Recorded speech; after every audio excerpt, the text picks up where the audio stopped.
तत्सत, हरि ओम तत्सत, हरि ओम तत्सत।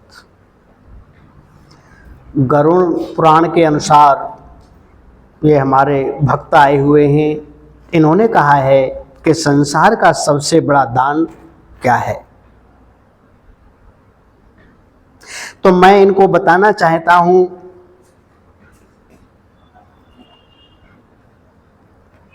सबसे बड़ा दान हमारी अमृतमयी वाणी का है। सबसे बड़ा दान हमारी अमृतमयी वाणी का है। हमारी ऐसी, हम जो बोलते हैं वो हमारी वाणी ऐसी होनी चाहिए कि किसी को दुखित न करे, किसी को दुखित न करे। ऐसी वाणी बोलिए और मन का आपा खोल और औरन को शीतल करे और आप हूं शीतल होए। अन्य दान तो बहुत हैं, लेकिन सबसे बड़ा वाणी का दान है। आपकी वाणी, अगर आपने किसी से कटु वचन बोल दिए तो उसे रात और दिन चिंता सताती रहती है कि उस फलाने व्यक्ति ने मुझसे इस तरीका से अपशब्द कहे थे, तो उसके हृदय में वो चुभते रहते हैं। तो सबसे बड़ा दान वाणी का है। हमें इस तरीका की वाणी बोलनी चाहिए। इस वाणी से ही, इस जिह्वा से ही मैं उन गुरुओं और अध्यापकों की प्रशंसा करता हूं, जो टीचर हैं, जो मास्टर हैं।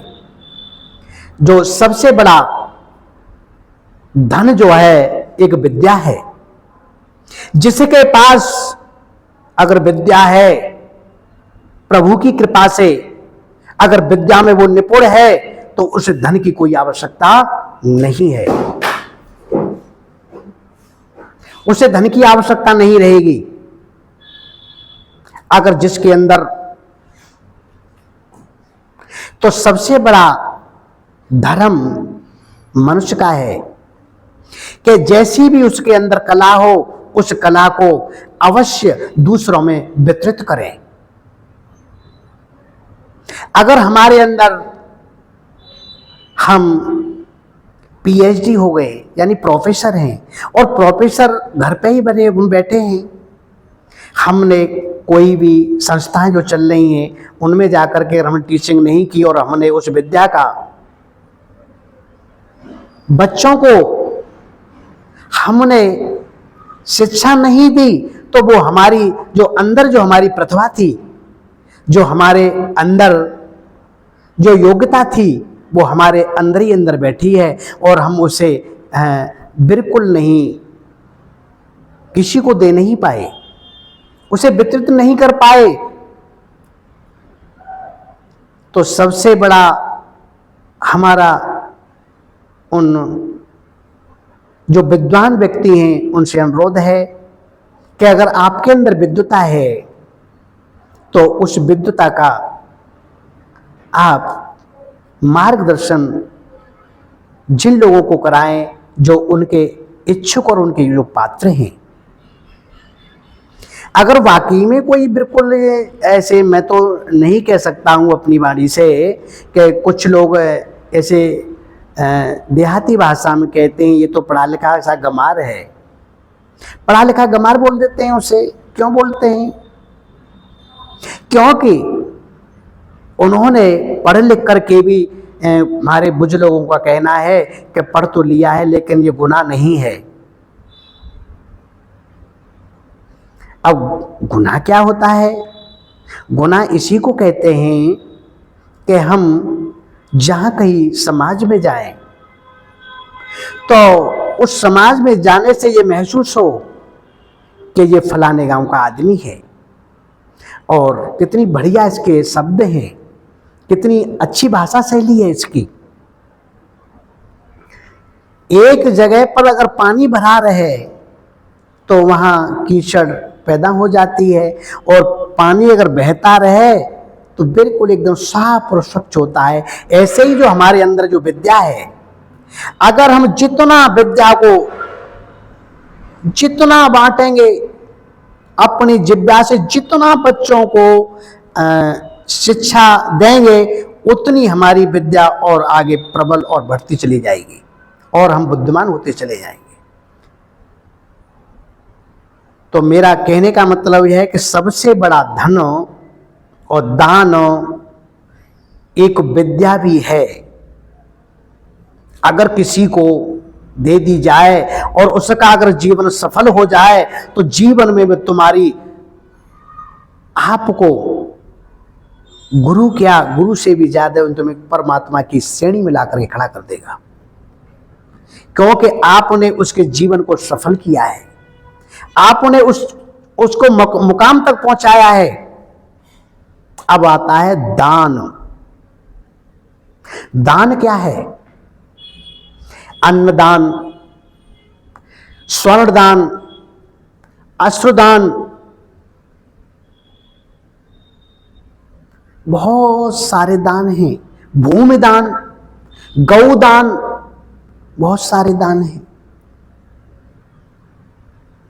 लेकिन दान को भी ऐसी जगह पर अगर हमारा दान हमने दान किया है और बाकी में अगर सुपात्र है, अगर उसका अच्छी जगह अगर दान पहुंच गया तो आपका भी साथ साथ कल्याण होगा।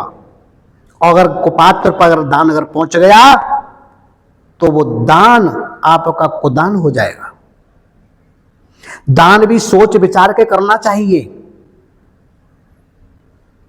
हमने किसी को दान दिया, अगर वो एक राक्षस प्रवृत्ति का है और उस राक्षस प्रवृत्ति वाले उस दान ने उस धन से, और सपोज कीजिए उसने अगर छुरी अगर बनवा ली और उस छुरी से उसने कई जीवों की नृशंस हत्या कर दी, तो जो हमने जो दान दिया था वो हमारा दान कुदान बन गया। उसके पाप के भागी हम भी बनेंगे। अगर वाकई में आर्थिक स्थिति उसकी सही नहीं है और हमने उसे अन्नदान, वस्त्र दान कुछ दिया और उसने उसका सदुपयोग किया, तो वो दान सर्वश्रेष्ठ है। ये दान रहा धन, अन्न, गाय, गौदान, और सबसे बड़ा दान, उसमें कोई दोषारोपण नहीं होता है, सबसे बड़ा दान है कन्या का दान।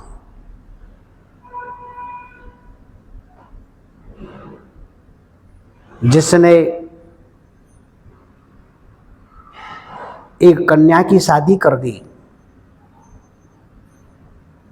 उससे बड़ा दान दुनिया में नहीं है। भक्त कहने लगे कि महाराज ऐसा क्यों? ऐसा यूं कि जब हमने कन्या का दान किया तो कन्या एक इस परिवार से जब दूसरे परिवार में जाएगी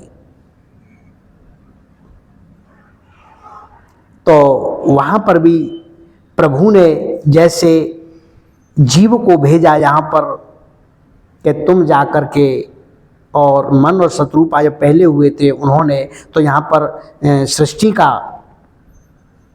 जब सृष्टि रची गई तो संतान पैदा हुई, तो ऐसे ही हमने दान किया, यही कन्या का दान। और वहाँ पर भगवान की कृपा से बाल गोपाल जब हुए तो ये सृष्टि और बढ़ती चली गई। तो ये सृष्टि बढ़ती चली गई। तो मेरा कहने का तात्पर्य यह है कि ये सबसे बड़ा दान कन्या का दान है। मैं उन भाइयों से निवेदन करना चाहता हूँ गृहिणी को यानी अपनी पत्नी को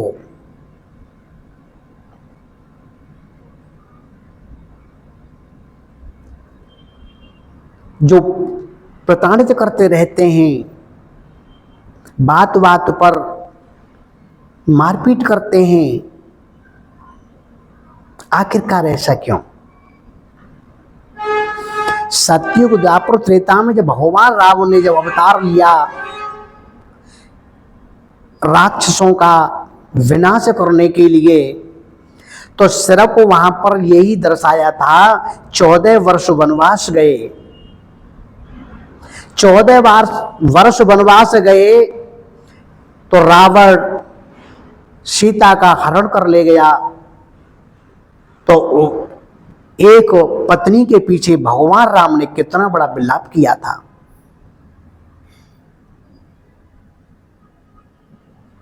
तो कितना भगवान राम ने यह दर्शाया कि नारी के प्रति कितना सजग रहना चाहिए। नारी एक घर की लक्ष्मी होती है।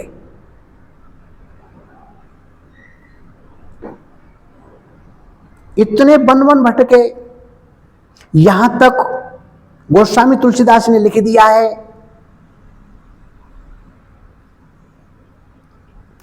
हे खग हे मृग मधुकर्षणी और तुम देखी सीता मृग नयनी। यानी बताओ, पक्षियों से हैं, खग मृग से, लताओं से, पताओं से भगवान और सीता जी को पूछ रहे हैं। तो इसे दर्शाया था कि पत्नी के प्रति कितना उनका लगाव था। लेकिन पत्नी को भी पति के प्रति कितना लगाव होना चाहिए। राजा एक हरिश्चंद्र हुए थे, वो भी रघुकुल में ही हुए थे। तो जब उनके ऊपर संकट आन पड़ा,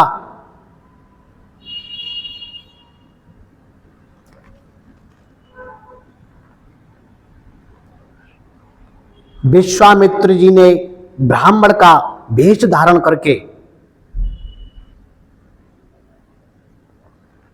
और गंगा में खड़े होकर के संकल्प बुलवा लिया,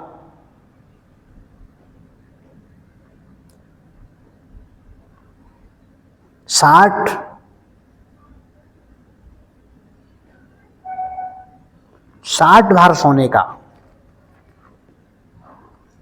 जब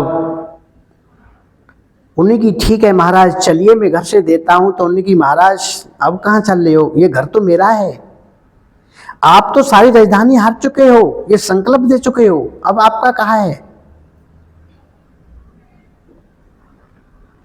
बड़ा असमंजस में पड़ गए कि ठीक है महाराज मैं आपकी ये भी पूर्ति करूंगा। कहां से करोगे हरिश्चंद्र? उनकी महाराज कहीं से मैं करूं।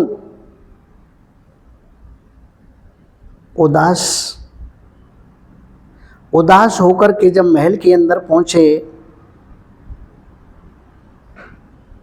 तो उनकी धर्म पत्नी तारा थी। तारा ने कहा, हे प्राणनाथ, जब आप महल में आते थे तो चेहरा पर खुशहाली नजर आती थी, लेकिन आज आपका चेहरा ये कैसा उदास है, मायूस है। कुछ नहीं बोल पाए।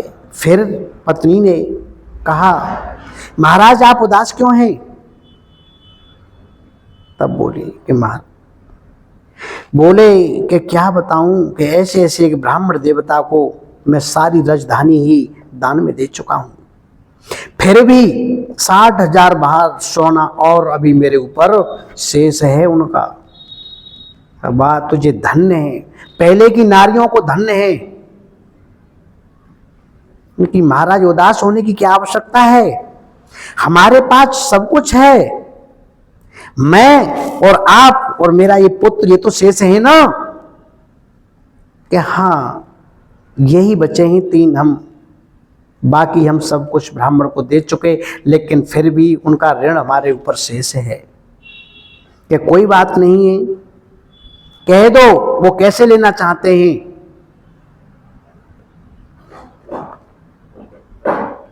विश्वामित्र उनके पास पहुंचे, उनकी महाराज हम 3 ही प्राणी हैं और हमारे पास अब कुछ नहीं है, जैसी आपकी आज्ञा होगी वैसा हम पालन करेंगे। तो मैं ये कहने का तात्पर्य दर्शाना चाहता हूं कि उस वक्त की नारियों को देखो और आज की नारियों को देखो। अगर पत्नी तरुणी है, अगर पति पर संकट आ जाए तो मेरी देवियों उस पति को छोड़ करके कहीं अन्य मत चली जाना। देख लो उस माता रानी ने और अपने पति को ढांढस बनाया और कहा कि हम तीनों बिकने के लिए तैयार हैं और इन ब्राह्मण देव का ऋण चुकाओ।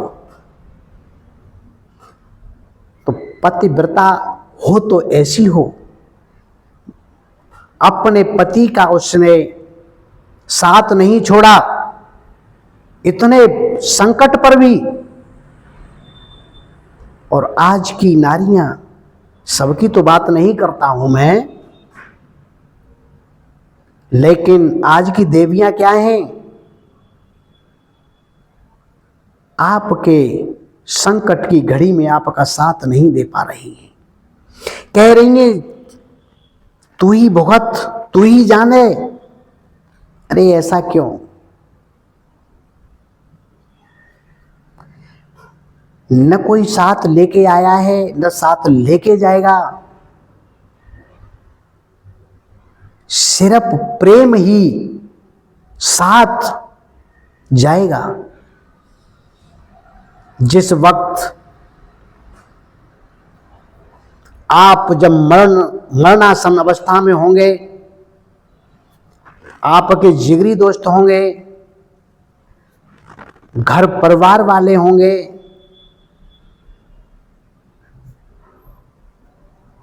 उनकी सब यही स्थिति होगी कि देखो पहले ये क्या थे, क्या करते थे। तो उस वक्त जो आपने किया है उसका बखान होगा, उसका बखान होगा। तो 4 कहेंगे इन्होंने श्रेष्ठ कर्म किए और 4 कहेंगे इन्होंने बहुत गलत काम किया था, उसका ये आज दंड भुगत रहा है। 3 महीना हो गए 4 पाई में पड़े साहब, अपने हाथ से सोच क्रिया भी नहीं कर पाते हैं। ये कर्मों का सब दंड मिल रहा है। तो मैं उन देवियों से कहना चाहता हूं, पति जैसा भी हो, कभी भी उसके साथ दुर्व्यवहार मत करना। यदि आपने दुर्व्यवहार किया तो आपका परलोक बिगड़ जाएगा। और मैं उन अपने भाइयों से कहना चाहता हूं कि तुम भी उन देवियों के साथ दुर्व्यवहार मत करना। चरित्रवान बनो। आप जब तक चरित्रवान नहीं बनोगे तब तक आप कुछ नहीं कर पाओगे, न भगवान की शरण में ही जा पाओगे। दुराचारियों से तो भगवान बहुत दूर रहते हैं। बहुत दुराचारियों के पास कभी प्रभु नहीं आते हैं। जो दुराचारी ग्रह क्लेश एक नाश की जड़ होती है। जिन घरों में सुबह शाम जब ग्रह क्लेश होती है वहां पर हर वक्त संकट ही संकट आता है। इसीलिए ग्रह में तुलसीदास, गोस्वामी तुलसीदास ने लिखा है कि जहां सुमति ता संपत्ति नाना और जहां कुमति ता विपत्ति निधाना। सुमित्र, पहले ही बता चुका हूं मैं, ग्रह क्लेश बहुत भयंकर पीड़ा देने वाली होती है। ना आप भगवान का ही चिंतन कर पाओगे, और जो खा भी लोगे वो तुम्हारे शरीर में कदाप नहीं लगेगा। न ब्लड का संचार होगा, हर वक्त टेंशन में रहोगे, बीपी हाई और लो होगा। इसीलिए सुख और शांति का वातावरण होना चाहिए। भगवान का जिस घर में नाम जप होता है वहां पर भूत और व्याधा कभी नहीं भटकती है, मैं दावे के साथ कहता हूं, वहां आ ही नहीं सकता है।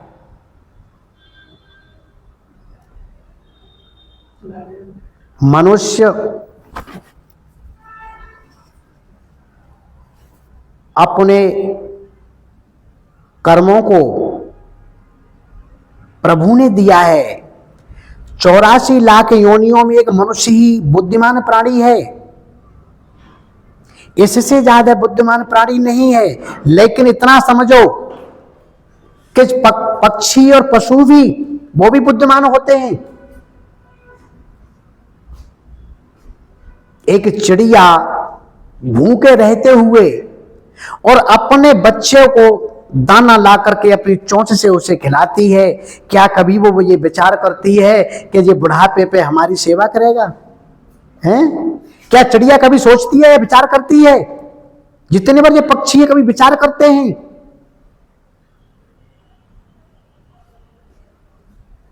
लेकिन पता नहीं, ये सब कुछ जानते हुए कि सुर नर मुनि की यही रीति, और स्वार्थ लागे करऊं सब प्रीति है। अरे राम राम राम, अरे भैया इसे त्यागो और नाम जप करो। जब तक तुम मेरे प्रभु का नाम जप नहीं करोगे तब तक तुम्हें मोक्ष की प्राप्ति नहीं होगी। आपने ये देखा है कि कुछ इंसान बेचारे, ईश्वर ऐसा किसी का न करे, और रास्ता में जा रहे हैं। सबसे बड़ी एक बात बताएं देता हूं, दान तो दो, लेकिन सोच विचार करके दान करो। लेकिन किसी का यदि आप पर ऋण है तो जीते जी उसका ऋण चुका करके जाओ। अगर ऋण आप पर रह गया 7 जन्म तक आपकी पिछाई नहीं छोड़ेगा। इस बात को नोट कर लो। आपको आने वाली पीढ़ी भी कहेगी कि वो फलाने का ऋण खा करके मर गया है। तो ये विचार कर लो कि हमें किसी का ऋण नहीं खाना है। जिसका है उसका चुकता करके ही और भगवान के धाम की तैयारी करो। और प्रभु ने तुम्हें जिस लायक बनाया है, दीन दुखियों की सेवा करो। इससे बढ़कर के कोई धर्म नहीं है। जो दीन और दुखी है अगर उनकी सेवा करोगे तो आप ये मान के चलो कि परमात्मा का ही सेवा है। अरे उसे तो दीन और दुखी बनाया उस परमात्मा ने बनाया, लेकिन तुम्हें धनवान बनाया, वो किस लिए बनाया? आज की उम्र ज्यादा नहीं है। मनुष्य क्या है? एक ओला है।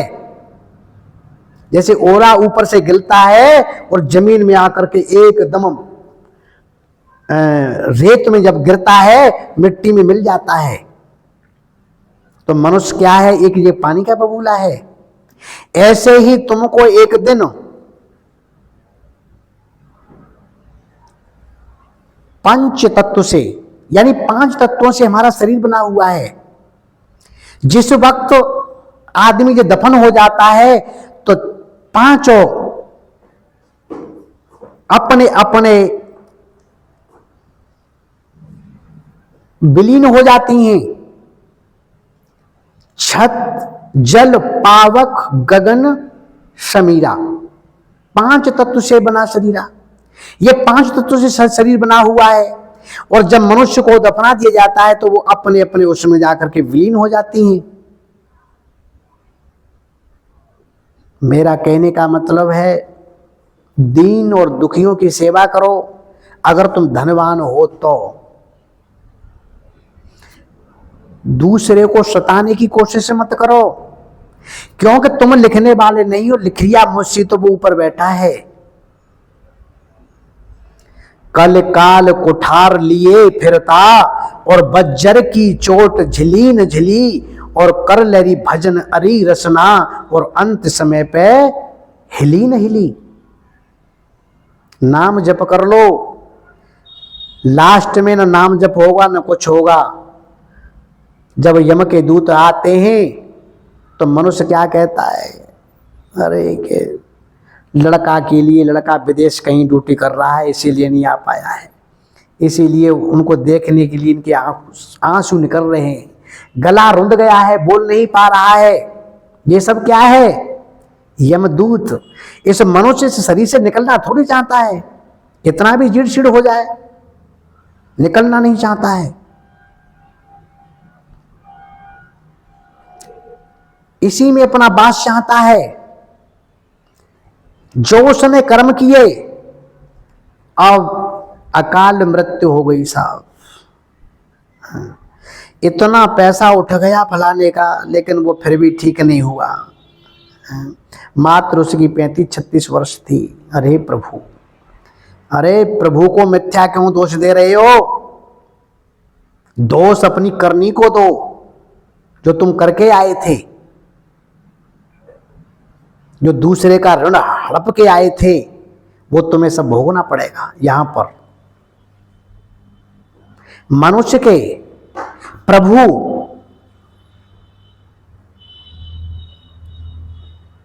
84 लाख योनियों भोगने के बाद में मनुष्य का शरीर 2 बार मिलता है। मैं ये दावे के साथ कहता हूं कि मनुष्य का शरीर 2 बार देता है, प्रभु अवसर देता है।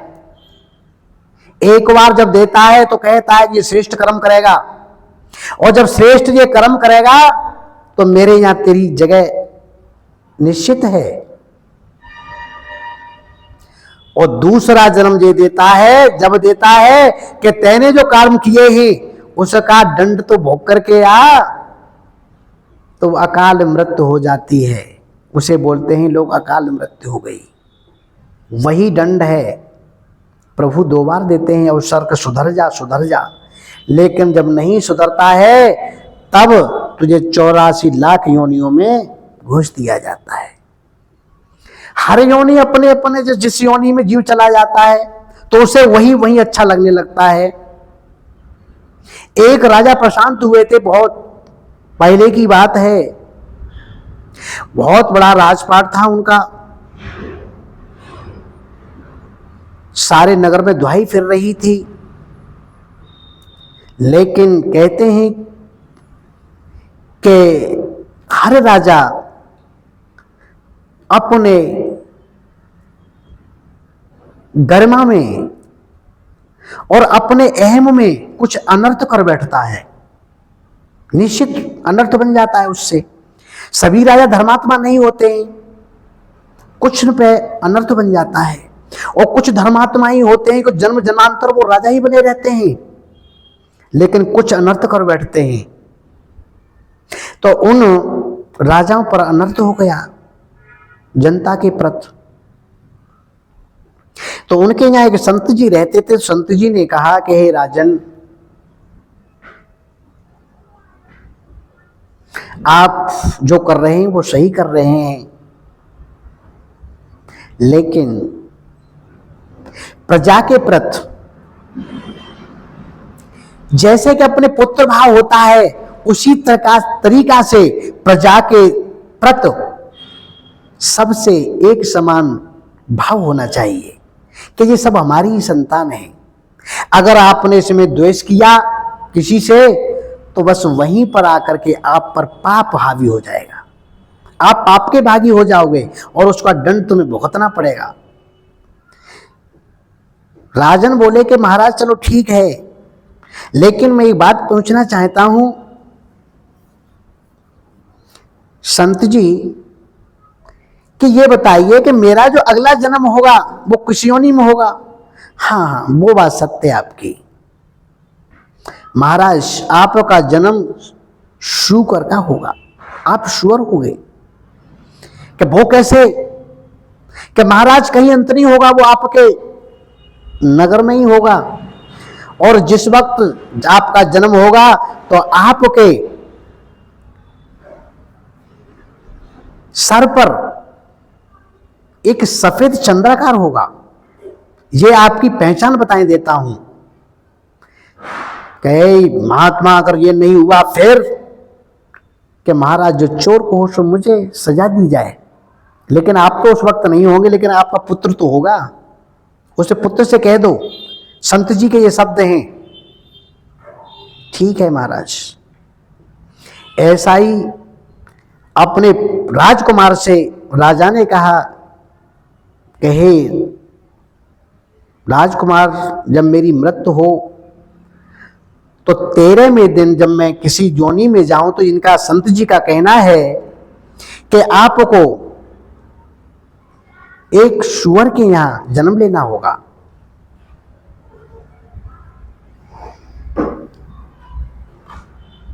तो उसे आप देखते रहना जरूर। अगर न ले तो इस संत को सूली पर चढ़ा देना। पहले कुछ राजाओं के ये नियम हुआ करते थे। तो ठीक है कि फलाने फलाने के यहां वो अपने बाड़े में सूअर रखते हैं। तो ठीक है प्रभु पिताजी, मैं ये सब देखता रहूंगा। यहां तक राजा ने अपने प्राण त्याग दिए। जब उसे राजगद्दी पे बैठा दिया गया राजकुमार को, तो राजा राजगद्दी के उसमें भूल गए अपने पिता की बातों को। उस वक्त वो 6 महीने का हो चुका था सूअर। और जब वो वहां से निकले भ्रमण करने के लिए, उनकी बहुत दिन हो गए, लाओ क्षेत्र में जाकर के देखता हूं प्रजा कैसी है और कोई मेरी बुराई तो नहीं कर रही है मेरे पिता के बाद। तो जब उन्होंने क्षेत्र में जाकर के वहां घूमे अपने नगर में, तो वही शूकर जो था एकदम सामने आ जाता है। और उसके चंद्राकार था चेहरा पर, शीश पर जब चंद्राकार था सफेद। जट उसने पहचान लिया। जट उसने अपने मयान से तलवार निकाली और जट काटने के लिए तैयार हुआ राजकुमार। तैसे ही सुअर ने और अपनी मुंडी को हिलाया कि नहीं, अब मत मार, कि मुझे तो इसी योनि में आनंद है। तो कहने का मेरा तात्पर्य यह है, प्रभु ने तुम्हें 2 अवसर दिए, उन अवसरों को खो मत। या तो परमात्मा में लीन हो जाओ जाकर के, या श्रेष्ठ कर्म करो जो कि अन्य योनियों में तुम्हें भटकना पड़े। हरिओम तत्सत, हरिओम तत्सत, हरिओम तत्सत। तो सियापति रामचंद्र की जय।